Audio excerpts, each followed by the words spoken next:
একজন উস্তাদের ভেতরে হৃদয়ের মাঝে ছাত্রের প্রতি দরদ, স্নেহ, মমতা, ভালোবাসা, শ্রদ্ধাবোধ, সম্মানবোধ অবশ্যই থাকা চাই।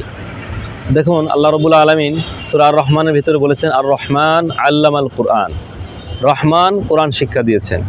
এখানে দেখুন আল্লাহ রাব্বুল আলামিন আর রহমান শব্দটি ব্যবহার করেছেন। আল্লামা এরপরে এনেছেন আল্লামাল কোরআন। আল্লাহর তো অনেকগুলো নাম আছে, কিন্তু আল্লাহ তাআলা এখানে আল আলিম ব্যবহার করেননি। কি করেছেন? আর রহমান আল্লামাল কোরআন, রহমান কোরআন শিক্ষা দিয়েছেন। তো এখানে রহমান কেন এনেছেন? এখান থেকে আমরা একটা শিক্ষা অর্জন করতে পারি যে যিনি তালিম মুআল্লিম হবেন, যিনি তালিম প্রদান করবেন, যিনি শিক্ষক হবেন, তার ভেতরে রহমানের সিফত থাকা চাই। তার ভেতরে রহমত, হৃদয়ের ভিতরে দরদ, মমতা, মায়া, স্নেহ, ভালোবাসা থাকা চাই।